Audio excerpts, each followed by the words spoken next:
We're not even a president or nothing. And we're here.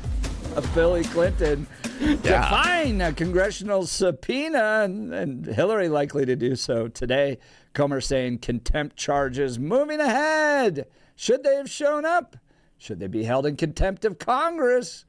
Some other folks have been thrown in jail for committing the same crime just recently. And some lead the House Judiciary Committee.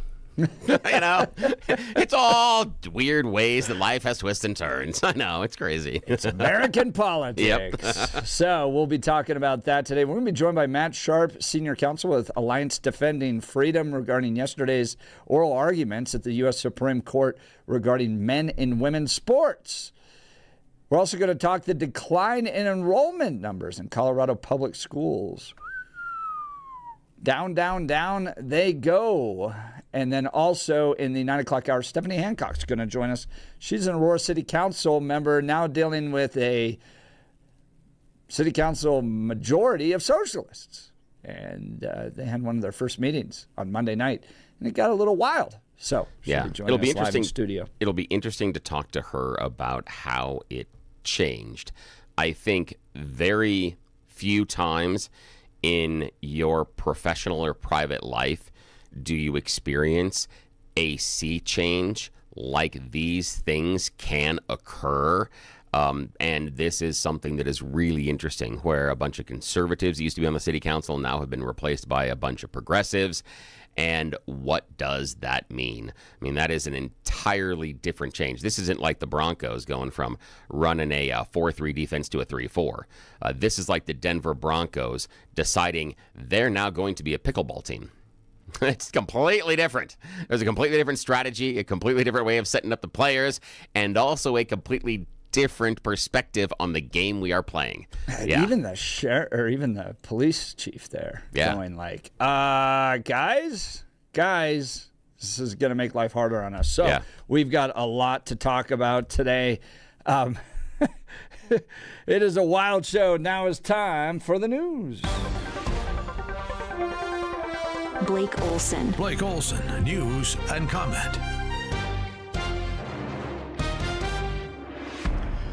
Hey, good Wednesday morning. 37 and cloudy as you get ready to listen to Jeff and Billy right here in Denver.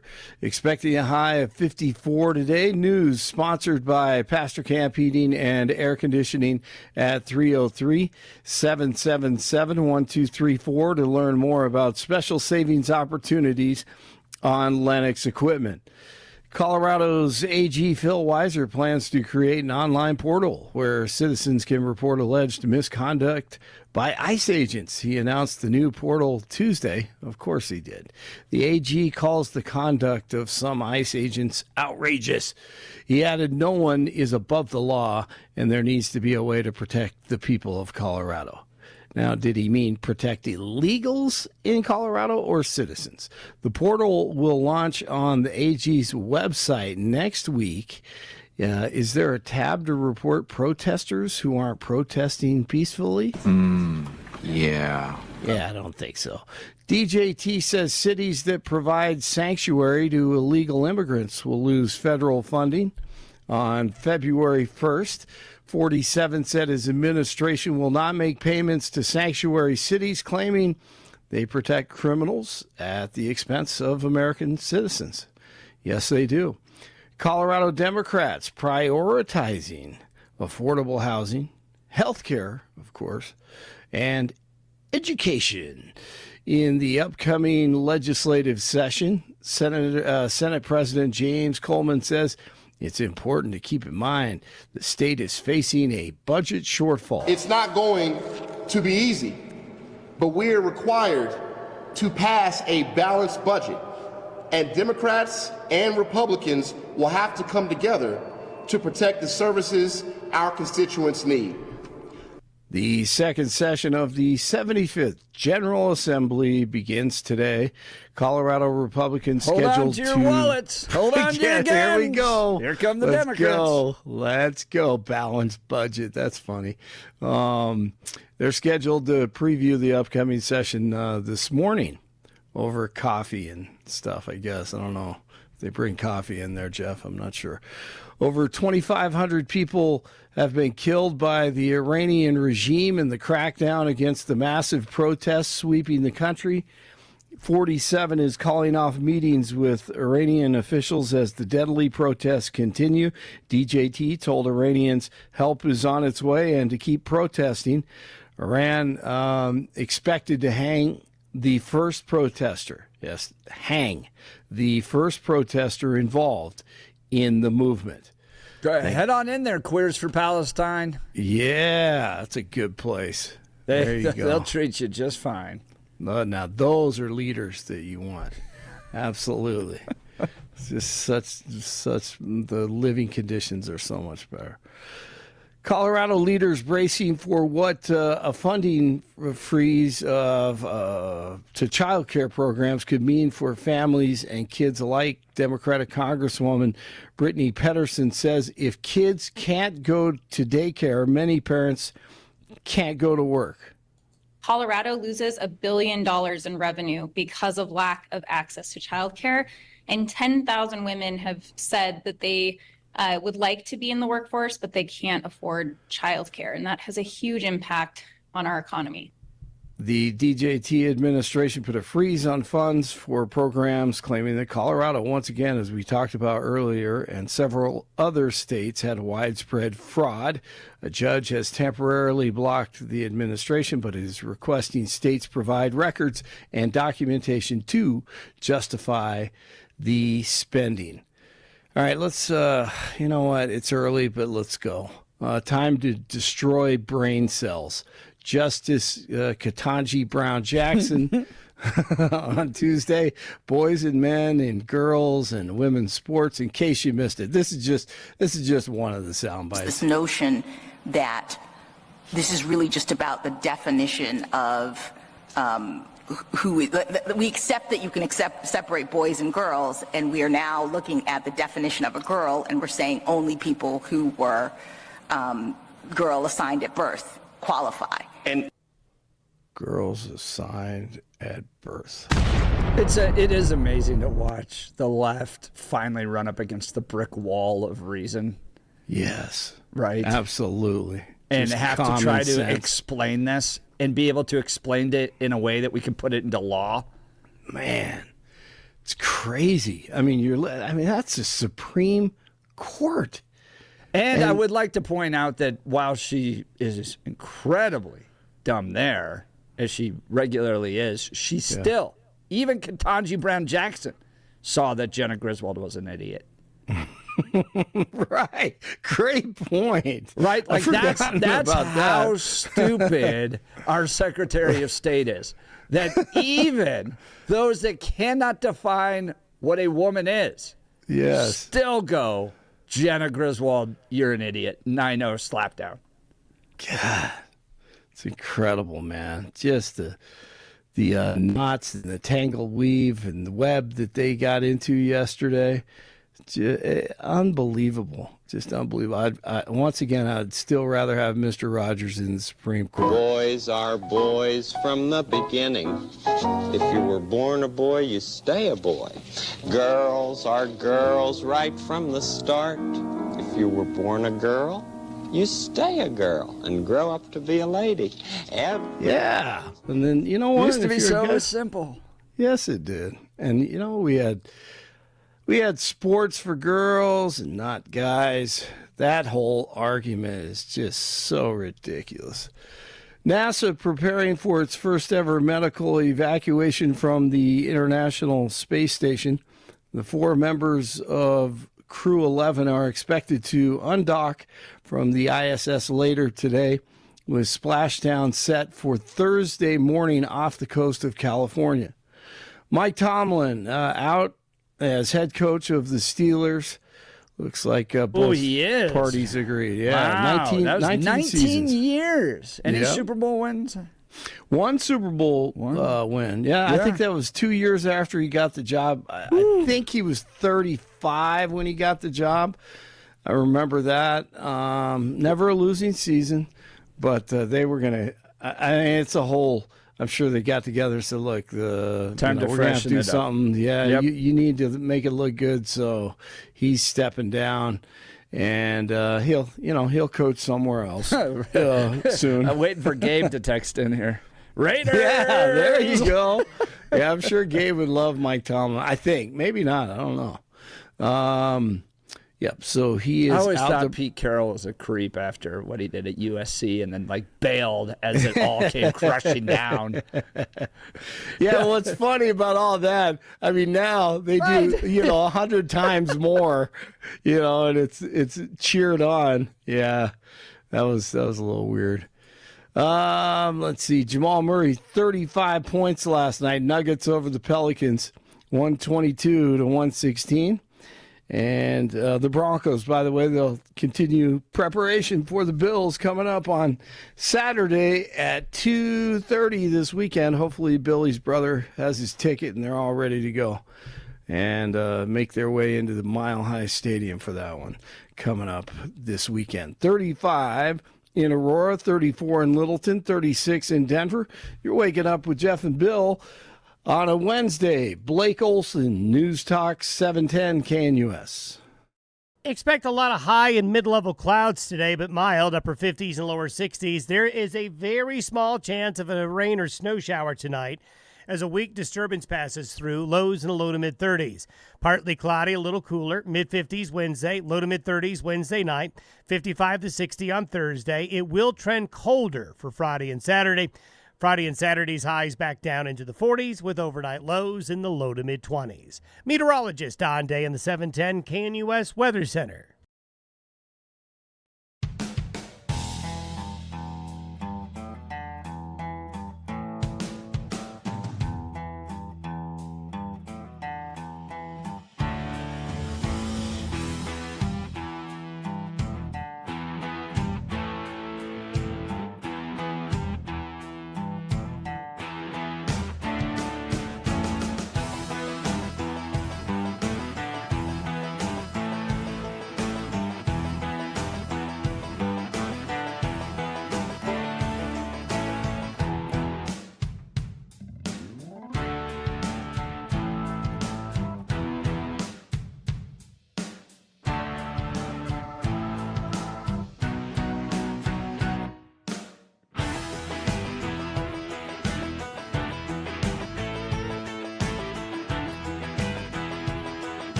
Where's Billy Clinton?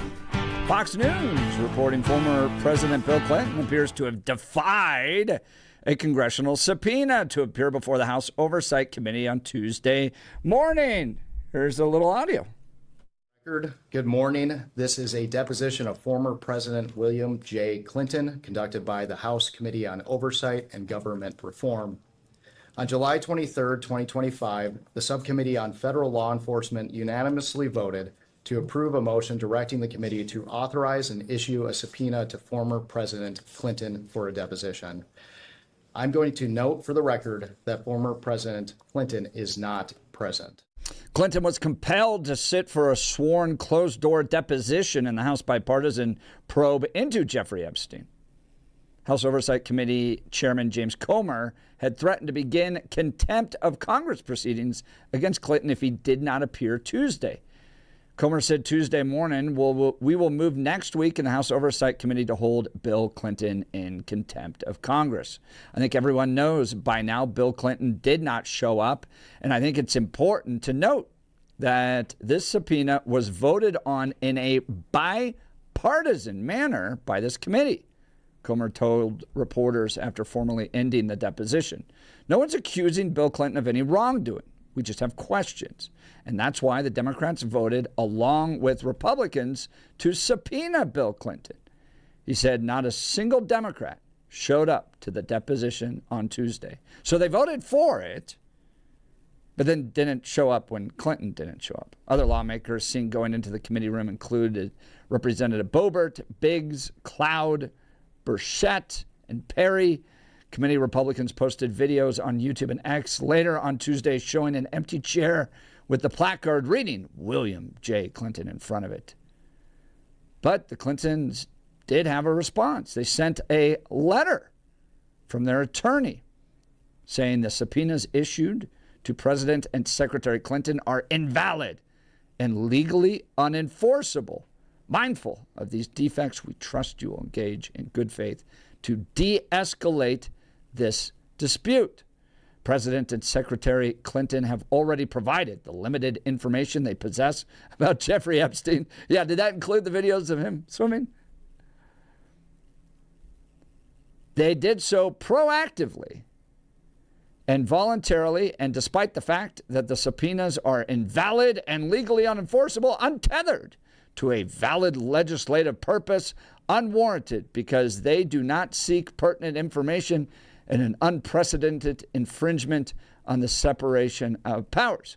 Just a reminder that Steve Bannon, Peter Navarro, convicted and jailed for defying January 6th committee subpoenas, should Bill and Hillary Clinton face at least an investigation from the Department of Justice as to whether or not to try them for ignoring the subpoena from Congress. Bill, your thoughts? I think that we need to decide if these congressional subpoenas mean anything at all. Do they have any sort of teeth behind them? Is there any sort of a reason for people to show up? Because over the previous decade, and before that, but it's become really bad, in my opinion, over the last decade, people just decide to ignore them all the time. People from both parties. But the only ones that go to jail are Republicans, right? Eric Holder didn't go to jail. Merrick Garland didn't go to jail. Recently, but again, you'd have to go and take them to court and other things. That would be the idea, is they've been cited for noncompliance, but you'd have to go through the trial. So the idea is, and they decided not to go through the trial. So the idea is, do you have the courage of your convictions? If you don't go to trial, then what's the possible recourse for not showing up for the congressional subpoena? I mean, I agree with you. Merrick Garland ignored. Yeah. And so Eric Holder did, too. Yeah. And what happened to him? Nothing. So what does it tell you about the necessity to listen to a congressional subpoena? I mean, it says that Democrats are willing to weaponize the DOJ to go after their opponent. Well, and hang on, it's like weaponized because you have, did Jim Jordan get charged? Andy Biggs? Perry? They all ignored subpoenas from congressional subpoenas. They've all ignored them. They weren't charged with anything. So the idea, I disagree with the idea that it's only Democrats that are weaponizing. No, the issue is nobody on either side really has the courage of their convictions. If they really feel that these congressional subpoenas are super important and need to be obeyed, you take people to task, and you do it when you're in charge. But when someone like Jordan, McCarthy, Biggs, and Perry cry giant crocodile tears that Bill Clinton doesn't show up when they themselves ignored congressional subpoenas, I have nothing. I have nothing for you because none of you care. None of you. I got no problem with charging either a Republican or a Democrat for not showing up for a congressional subpoena. The issue is neither side wants to because they know they want to have the ability to ignore it themselves. This is a game. This is a parlor game that they play on us to pretend that they're actually trying to do something. Are you sure that Comer's ignored a congressional subpoena? Jordan, McCarthy, Biggs, Perry were the ones that I said. Okay. Yeah, not Comer. Jordan. Comer. Yeah, I don't think Comer has. But Jim Jordan's head of House Judiciary. And he ignored a congressional subpoena.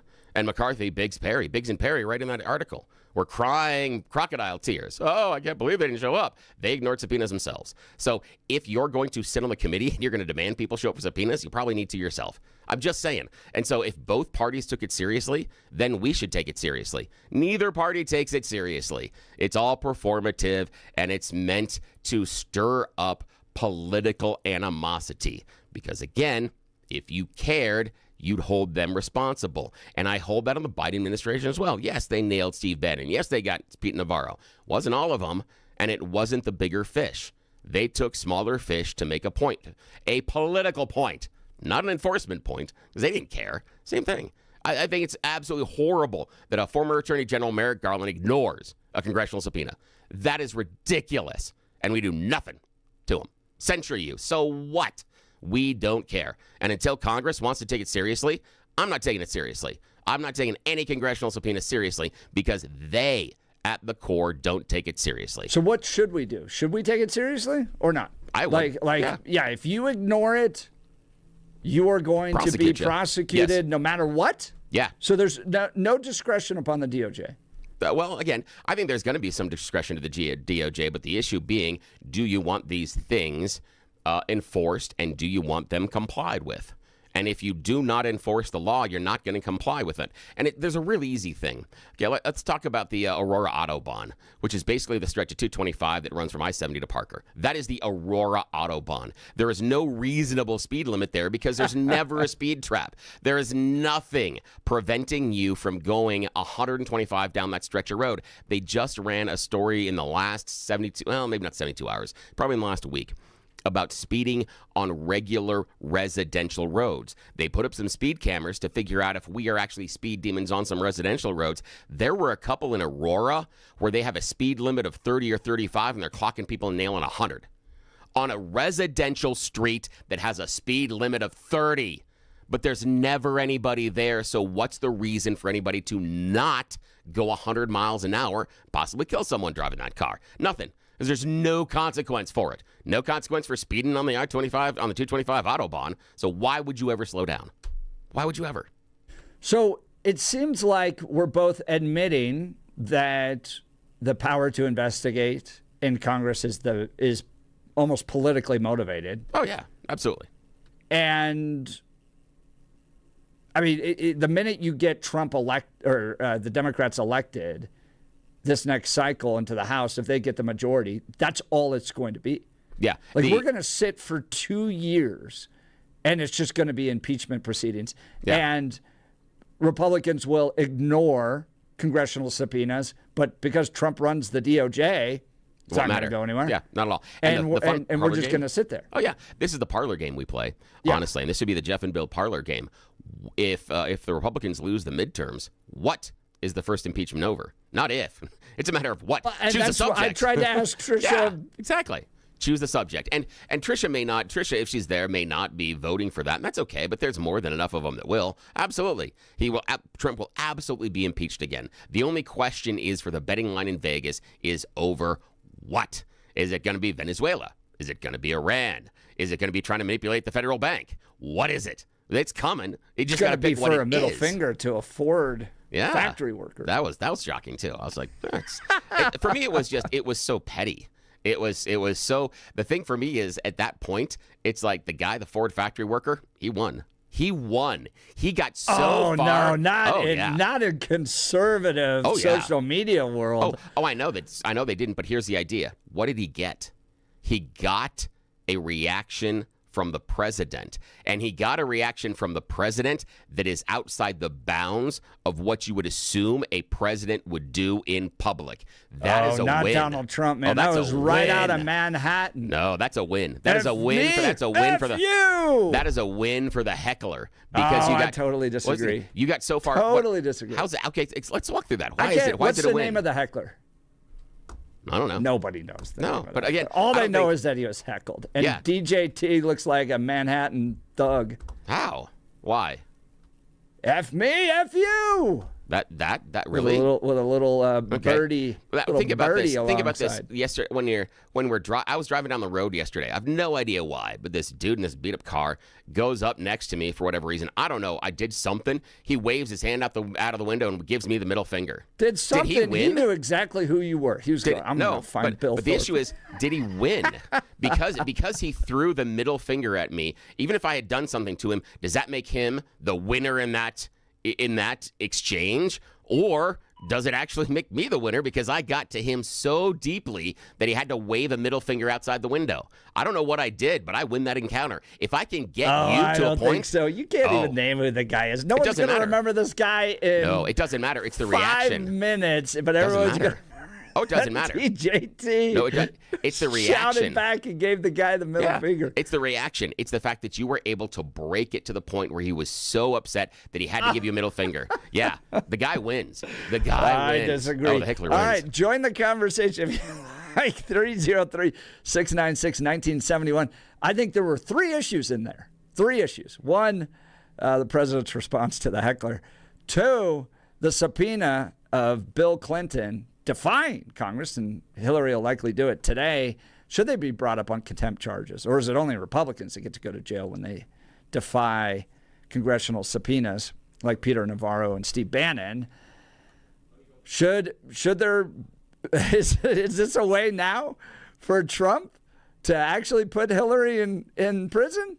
He threatened to in the first term. Could this be it?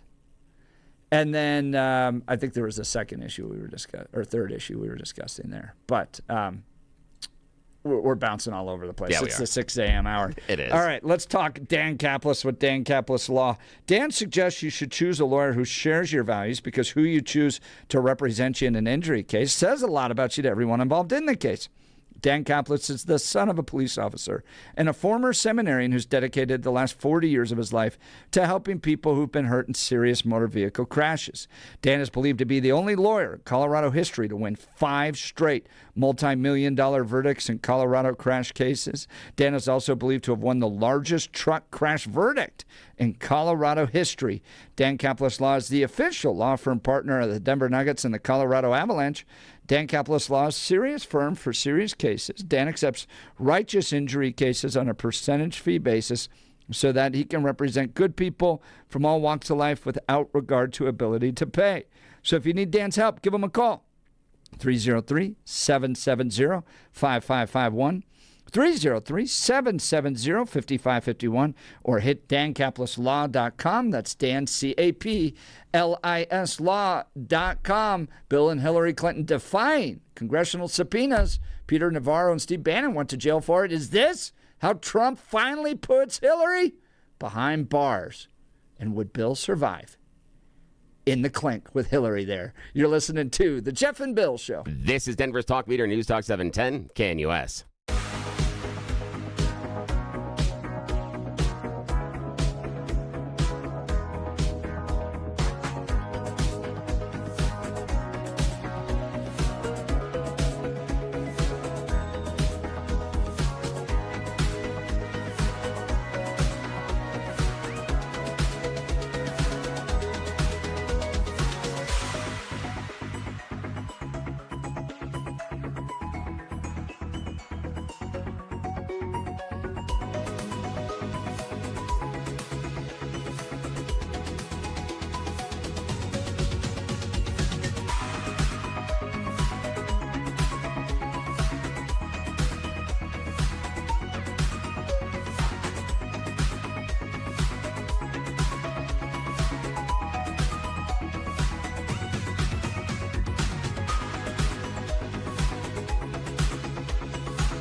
Welcome back to the Jeff and Bill. What is Bill Clinton hiding? Right? That's how it works. If you don't show up and answer questions, you're clearly hiding something. He refused to show up yesterday to a congressional subpoena. Hillary Clinton will refuse today, according to a note and letter that they sent. Comer saying he's going to move forward with contempt charges. Is he right to move forward with contempt charges, Mr. Thorpe? Yeah, sure. Again, I got no problem with moving forward with contempt charges on anybody that ignores a congressional subpoena if we are going to decide they mean something. If we aren't, then who cares? But if it's only going to be I'm going to subpoena and then prosecute those people on the other side of the aisle from me politically, then it's just pointless because it just simply becomes a political prosecution. And that's going to be the problem contained therein because I can't figure out how it doesn't become political, only because most of the time those committees will be subpoenaing their political opponents. So I don't know how it doesn't become that, and the only way it can't become that is just by universality, that everybody who ignores it gets prosecuted. That's it. That's the only way you can prevent this from happening is a universal enforcement, but I don't think anybody listening to the Jeff and Bill show should hold their breath for consistency coming out of Congress. In politics? There's no way. No, we have lawmakers that are drunk and drive their cars into the back of other people and kill themselves in Colorado. Yeah, so there are problems. So that's the issue. I don't have any faith in doing it, but I got no problem in them going ahead and doing it. I got no problem. I just wish it was more universal. I wish they would go after everybody because I think when Congress issues you a subpoena, you should go. But we've decided it's merely a suggestion. Do you think though that it rises to the level of criminality? I guess that's why we have the Department of Justice and there'll be a trial, right? Yeah. Because you don't just want people throwing their political opponents in jail. But it seems like we're getting to that point right now. Yeah. At least Republicans are spending time in jail and Democrats getting control. I think it has to be a level of criminality because I'm not certain that if it was a civil enforcement that it would work because I think it becomes too easy. But we could also talk about it just being a civil enforcement. But do you then put someone in prison or jail based on a civil crime? I'm not certain we can do that. So that's why I think it has to be at a level of criminality.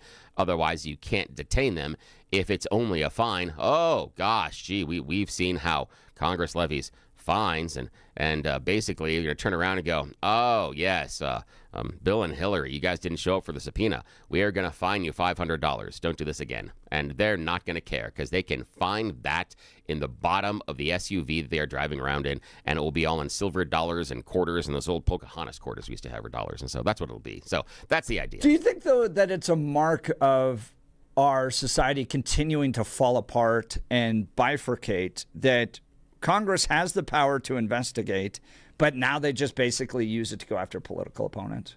Now, like, it doesn't really seem like the investigations are really into, fraud, for instance. It seems like that whatever side gets control, we're just going to kick down doors and investigate our political opponents to find anything that we possibly can. And I think Republicans are learning to do this, but Democrats do it at a whole different level. Like, until the FBI's raiding Bill Clinton's underwear drawer, Hillary Clinton's underwear drawer for, documents, then I don't think we're at the same level yet. But I mean, Democrats are going to get control of the House, and it is going to be all out investigations against political opponents, just nonstop. See, I disagree with you that Republicans are just learning. Republicans have been at that, prosecuting political opponents for years and going after them. And I'm just talking decades. I'm not even talking recent. We can go back to the McCarthy hearings. So the idea of going after political opponents and using lawfare is not anything new, and it was not anything that was recently invented by either the Republicans or the Democrats.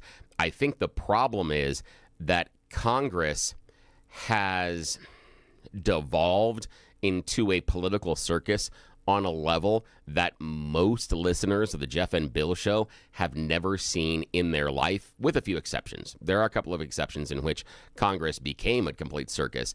but they seem to have abdicated their entire responsibility for legislation and oversight. They seem to have forgotten that they are supposed to be a co-equal branch of government, and instead they seem to just be kind of a weekend garden party, kind of an organization. They don't show up, they don't work a lot, they don't really have any interest in serious oversight or investigation, and it seems to be all about politics, that we are going to do these investigations based on politics. I understand we're doing the Bill and Hillary thing based on Epstein files, but is it strange that people may or may not have noticed that all the subpoenas coming out of the Republican Congress right now are for Democrats on the Epstein files?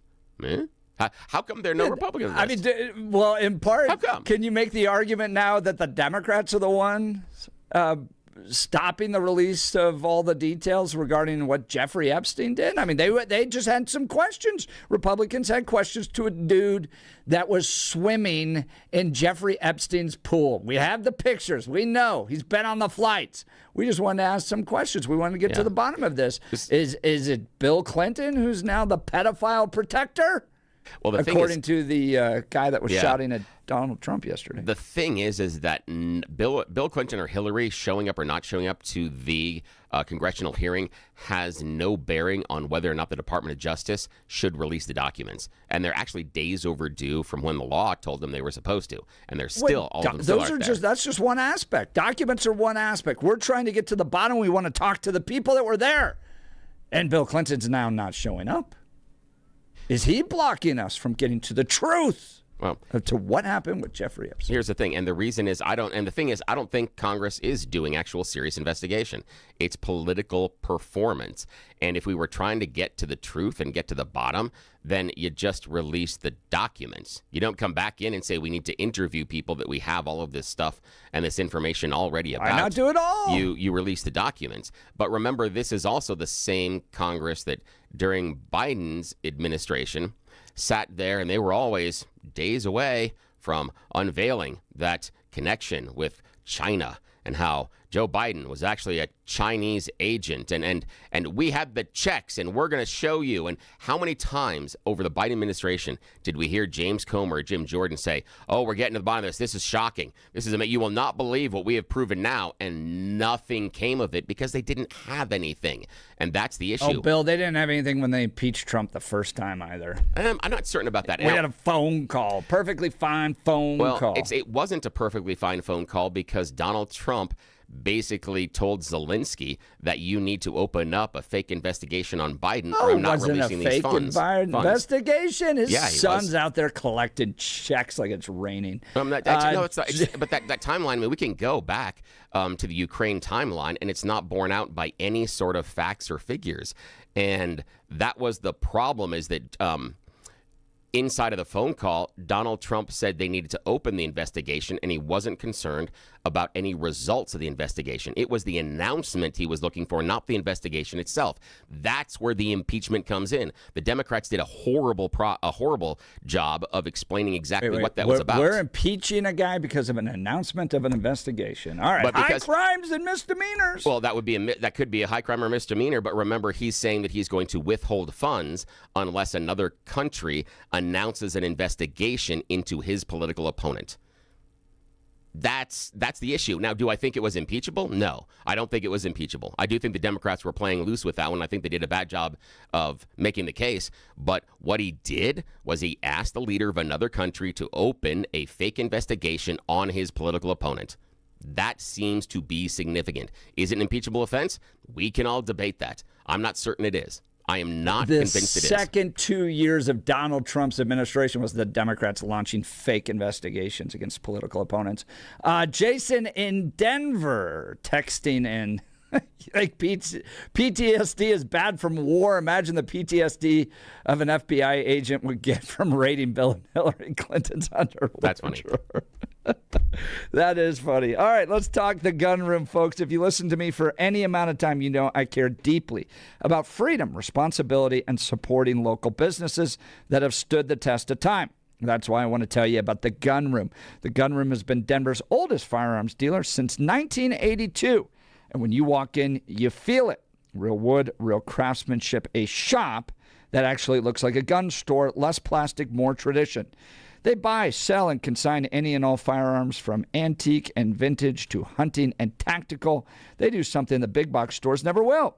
They work closely with families who've lost a loved one and need help handling a gun collection with care and respect. Inventory changes daily with over 1,000 firearms in stock. So if you're thinking about buying, especially with new restrictive laws coming, and you guys know with Democrats in charge and Jared Polis in the governor's office, it's just going to get worse. They're going to find some other way to get the guns out of your hands and make the government have the only people with guns. So act now. Support local. Support family-owned. Support freedom.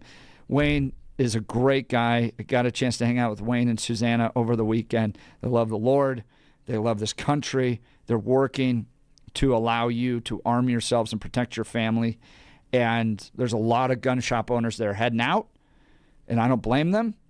Going to states where it's easier, but these guys are sticking around, so it's worth supporting them. Visit denvergunroom.com, denvergunroom.com, 303-237-1300, denvergunroom.com. That's The Gunroom, a Colorado original. All right, text messages coming. Oh, they're still debating you over in Minnesota. Oh, yeah. Well, if you want to debate Bill over Minnesota still, there's plenty of text messages going on. Yes. It's never-ending debate. All right, we'll continue. We got You Choose the News coming up, plus ADF joining us in the 7 o'clock hour regarding yesterday's Supreme Court decision. You're listening to The Jeff and Bill Show. This is Denver's Talk Leader, News Talk 710, KNUS.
Welcome back to the Jeff and Bill Show. Billy, this is a good text message from Mary that I've been thinking about. Like, she's talking about how many documents they have to review regarding Jeffrey Epstein. And I'm like, the government has that many documents? Oh, yeah. They found like an extra million the other time. Yeah. An extra million. Oh, yeah, extra million. Like, what? What is going on? Yeah. The other part is that what I'm surprised with is the idea. How many documents are there on you and me? Oh, for me, I'm sure it's huge. I've probably got a closet full of stuff. I mean, I know I've got a giant file at corporate headquarters. So the thing for me is That's true. There's a lot of letters. There is a lot of letters. The thing for me is that I can't figure out, what do you mean reviewing them now? Huh? I'm sorry. I anticipated that our government, regardless of who was in charge, had a process or procedure in place to already be going through the files. The fact that we do not have a synopsis or some sort of an analysis of these documents, to me, says that both parties have zero interest in holding anybody accountable connected to the Epstein issue. Because if they were serious about this, those documents already would have been analyzed. They already would have gone through them, and they would have, surprise, just found a million extra files sitting over here in that cubicle that Ron used to use. I mean, what the hell? I know. What's going on? Well, speaking of what the hell, let's get to You Choose the News. Yes, it's that time of the morning where we play everybody's favorite fake radio news game show. You Choose the News. You know how this works. I scour the interwebs for mere moments for these stories right here in my hands. I give them even more ridiculous headlines so that we get to play this fake radio news game show with Jeff and Blake Olson. Why would we waste valuable KNUS airtime at this time of the morning? Because those in charge are not awake yet. So when left unsupervised, Jeff and I will take full advantage. But we also learned very good things from when we were younger, and that is always have a fall guy. I mean accomplice. I mean a partner. Yes, that's the role that Blake Olson gets to play, as far as he knows. Okay, and so this is what we're going to do, gentlemen. I'm going to read you the headlines. You get to choose. Here we go. Choose carefully. Blake, Jeff, headline number 1, value shopping. Headline number 2, shh, it's a secret. Headline number 3, what goes up? Meme edition. And headline number 4, is it prescription strength? Mr. Hunt, your choice. Is it prescription strength? Yeah, is it prescription strength? That is the question that each and every one of us should be asking after a recent NFL playoff game. Why? Well, you might have seen when the Philadelphia Eagles, the defending Super Bowl champs, were eliminated recently by the San Francisco 49ers. 49ers moving on to the NFC divisional round coming up this weekend, but they will be without star tight end George Kittle. Nope, he will not be joining them because during the game with the Eagles, he suffered a season-ending knee injury. He said it's going to be hard for him not to be able to pull with his team in the playoffs, but he did receive just a little bit of what some are calling possibly irresponsible medical attention after the injury. Story goes that after the injury, while he was recovering, that he received a very special gift, a bottle of Patron tequila from the 49ers owner, Jed York. A particularly very strong bottle of tequila that Mr. Kittle proceeded to chug immediately. Yes. While he's suffering from the knee injury, he was given a bottle of tequila that he downed. I have a lot of respect for you, sir. I think that's fantastic. This was after he came off the field? Yeah, when he's back in the locker room, they gave him a bottle of medical tequila. Gotcha. And they're saying it was medicinal. Wink, wink, nudge, nudge. Yeah. Definitely. I like that. I like Definitely. the medicinal tequila. That's a good owner. I think it's wonderful. That is a good owner, it's too. A great owner. And him a pack of Marlboro Lights, too. Here's the thing. Okay, now you guys have watched soccer. There's a thing when the soccer people are playing with the injuries, and they have something there called the magic spray. It's a spray bottle that comes out, and they go, psh, and all of a sudden, wow, I can run. My broken leg is healed. This is amazing. It's like in Star Trek. The doctor gave me a pill, and I grew a new kidney. I mean, that's exactly what it is. Maybe this is what we need. We need magic spray. Yes, we need the medical tequila. The guy needs to jump out there, and he's got, it's like he's got like a holster, and he's got little shot glasses in the front of his belt, and he runs out there when the guy's laying on the ground. They bring him up, and he's like, all right, it's time for a shot of medical tequila. And he brings it out and give it to him, and bang. All right, back in the game. You could sell it. There's a sponsorship sponsorship opportunity there. There's T-shirts. I mean, I'm just saying. Yeah, there's an I think opportunity that's a good here. idea. Yeah, see? That's what we need to do. Patron, the medical tequila of the NFL. That's what we can do. We're solving right. problems here. Okay. Blake, Absolutely. value shopping, shh, it's a secret, or what goes up meme edition? Let's go with value shopping. Value shopping, yes. It appears a lot of Colorado hunters have gone value shopping thanks to Title 33 of Colorado's revised statutes. How does that possibly make any sense? Here's the deal. The Pitkin County Board of County Commissioners have figured out that there is a weird loophole in Title 33 of the revised statutes when you are illegally hunting. Now, the problem is that if you are illegally hunting on public land, what happens to you? Currently, because of Title 33, you get fined by county code and you get to keep the animal. That means that in some situations, paying the fine for hunting illegally is cheaper than getting the license.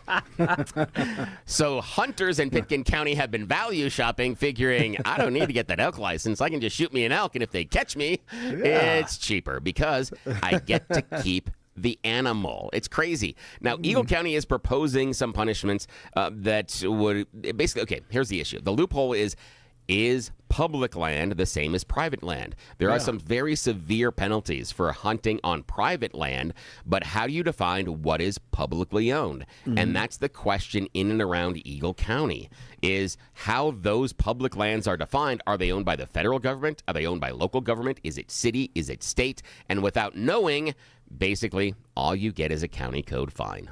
Yeah, I know. That's crazy. I love that loophole. What I love is I love the fact that the hunters figured it out. Yes, exactly. That's the part. I'm not. Absolutely. I hold the lawmakers responsible for the dumbassery, but good job on you for figuring it out. Absolutely. Okay. These aren't Elmer Fudd out there. Not at all. Not in the least.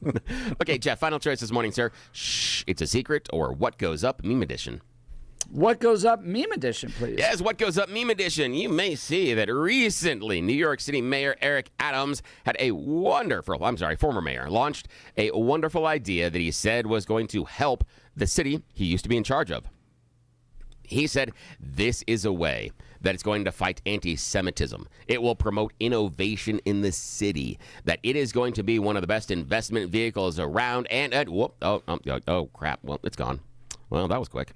Here's the deal. Yesterday, the New York City token was launched by New York City Mayor Eric Adams. Pitched as a project to fight anti-Semitism, promote innovation. They launched it yesterday morning. It briefly reached a market cap of $580 million. Wow.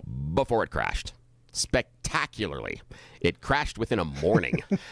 Analysts actually flagged some suspicious liquidity activity. There's an argument out there that Mayor Adams was involved in a rug pull. And that means people get in very, very early while the price is rising, or even get access to early purchases of the meme coin. And then when it starts rising, dump all their shares, which then hurts value, crashing the value of the coin. See Trump and Melania coins for an example. Pretty much what happens. Again, these meme coins are just a joke. They're not actual currency. You can't do anything with them. It's like those NFTs when exactly. You're like, really? Yeah. You're going to go invest in something that someone just right clicks on? Oh yeah, and saves? Yep. Within 30 minutes, the price went from 47 cents to 10 cents. Millions of dollars in liquidity were just absolutely drawn out of there. It's the idea. This is the crazy part, is in these meme coins, you are better off investing in Pokemon cards. They have a better retention of value than these meme coins do. It's absolutely stupid. And the fact that Mayor Adams started a meme coin as some sort of a fundraiser, again, double dumbass on you, Mayor Adams. That was ridiculous. That's the end of Even Choose the News. Back to you, But Jeff. did he make any money on it? I'm sure he did, because he knew. Yeah, that's the rug pull. Ta-da! Coming up next, Jeff and Bill launch their meme coins. Yes. We need a vacation. Yes, we do. Trip to and a new Maui. car. You're listening to the Jeff and Bill Show.